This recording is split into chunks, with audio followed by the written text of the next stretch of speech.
Hello everyone welcome back to my channel. This is Vishalakshi. ఈరోజు నేను flavour rice and బంగాళదుంప కుర్మా చేస్తున్నానండి. పిల్లలు ఎప్పుడైనా పలావ్ అడిగినప్పుడు ఇలా సింపుల్గా చేసి పెట్టండి, మీకు ఈజీగా అయిపోతుంది. వాళ్ళకు కూడా వేడి చేయదు, తక్కువ మసాలాస్ వేస్తాం కాబట్టి.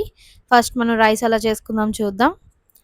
చూస్తున్నారు కదా, నేను ఈ గ్లాస్తో 2 గ్లాసెస్ ఆఫ్ రైస్ తీసుకుని నానపెట్టేసుకున్నాను కడిగేసి. అండ్ అల్లం వెల్లుల్లిపాయ పేస్ట్లోనే నేను ఈ యాలకులు, లవంగాలు, దాల్చిన చెక్క ఇవి వేస్తున్నానండి. వేసి మిక్సీ చేస్తున్నాను ఫ్లేవర్ కోసం. అండ్ ఇప్పుడు మనం తీసుకునేవన్నమాట క్యారెట్, ఆనియన్, పుదీనా, కొత్తిమీర అండ్ పచ్చిమిరపకాయలు తీసుకొని స్టవ్ మీద కడాయి పెట్టేసుకొని కుక్కర్లోనే చేస్తున్నాను అనమాట. అది కుక్కర్ గిన్నె పెట్టేసుకున్నాను. పెట్టుకొని కొంచెం గీ వేసుకొని కొంచెం యాలకులు, లవంగాలు, దాల్చిన చెక్క వేసుకొని ఆనియన్స్ వేసేసుకొని మనం మిక్సీ చేసుకున్న అల్లం వెల్లిపాయ పేస్ట్ వేసుకుంటున్నానండి. వేసుకొని బాగా వేయించేసుకోండి. బాగా వేయించుకున్న తర్వాత ఇందులో పుదీనా, కొత్తిమీర వేసుకోండి.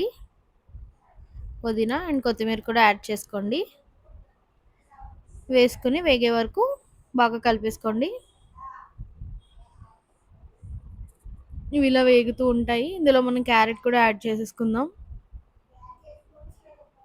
పచ్చిమిర్చి కూడా వేసేసుకుందామండి. చూస్తున్నారు కదా, ఈ టైంలో పచ్చిమిర్చి వేస్తే మనకి పేస్ట్ అయిపోద్ది అనమాట. స్టార్టింగ్లో వేసేస్తే మనకి పేస్ట్ అయిపోద్ది, కారం ఎక్కువ అయిపోద్ది. సో పచ్చిమిరపకాయలు, క్యారెట్ కొంచెం వేగిన తర్వాత మనం నానబెట్టుకున్న రైస్ యాడ్ చేసుకుందాం.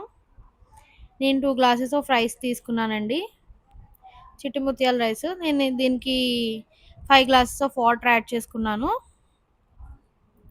తగినంత సాల్ట్ వేసుకొని కుక్కర్ పెట్టేసుకోవడమేనండి. చాలా ఈజీ అండ్ చాలా బాగుంటుంది కూడా. ఫ్లేవర్ రైస్లా ఉంటుంది, పాలవ్ టైప్లో. మనం కొంచెం మసాలాస్ తక్కువ వాడాం కాబట్టి పిల్లలకు కూడా మంచిదే. అండ్ ఇప్పుడు పొటాటో కుర్మా చేసుకుందాం. బంగాళదుంపలు ఇలా కట్ చేసుకొని బాగా కడిగేసుకొని కుక్కర్ పెట్టేసుకున్నాను. ఒక 3 విజిల్స్ అయిన తర్వాత ఉడికిపోయినాయి, తొక్క తీసేసుకున్నాను. అండ్ ఆనియన్స్, కరివేపాకు, పచ్చిమిర్చి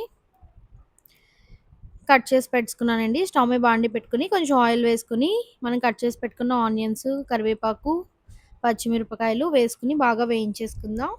కొంచెం వేగిన తర్వాత నేను ఫస్ట్ బిర్యానీలో అల్లం వెల్లుల్లిపాయ పేస్ట్లో కొంచెం మసాలాస్ వేసి మిక్స్ చేశాను కదండి, ఆ పేస్ట్ వేసుకుంటున్నాను ఇందులో. అల్లం వెల్లుల్లిపాయ పేస్ట్ బాగుంటుంది కుర్మాలోకి. అండ్ ఇందులో నేను 2 టేబుల్ స్పూన్స్ కారం యాడ్ చేస్తున్నాను. అండ్ 1 టేబుల్ స్పూన్ సాల్ట్ అనమాట. సాల్ట్ చూసుకుని వేసుకోండి, కారం అయితే సరిపోద్ది. ఆల్రెడీ మనం అల్లం వెల్లిపాయ పేస్ట్‌లో ఈ మసాలాస్ వేసాం కాబట్టి కొంచెం ఘాటు వస్తది. అండ్ పచ్చిమిరపకాయలు కూడా వేసాం, ఘాటు సరిపోద్ది. అండ్ అది వేగిన తర్వాత, కారం వేగిన తర్వాత మనం ఇందులో ఉడకబెట్టుకున్న బంగాళదుంప ముక్కలు కట్ చేసి పెట్టుకున్నాం కదా, అవి వేసుకుందాం. వేసుకొని కొంచెం కారం పట్టిన తర్వాత కొంచెం వాటర్ వేసుకుందాం. అండ్ కొత్తిమీర వేసుకున్న తర్వాత బాగా ఉడుకుతది. అంతేనండి, చాలా టేస్టీగా బంగాళదుంప కుర్మా కూడా రెడీ అయిపోతుంది. చూసారు కదా, మీకు కూడా ఈ కాంబినేషన్ గనుక నచ్చినట్లయితే నా ఛానల్ సబ్స్క్రైబ్ చేసుకొని బెల్ ఐకాన్ క్లిక్ చేయండి. ఓకేనండి. థ్యాంక్ యూ ఫర్ వాచింగ్ అండి. Thank you.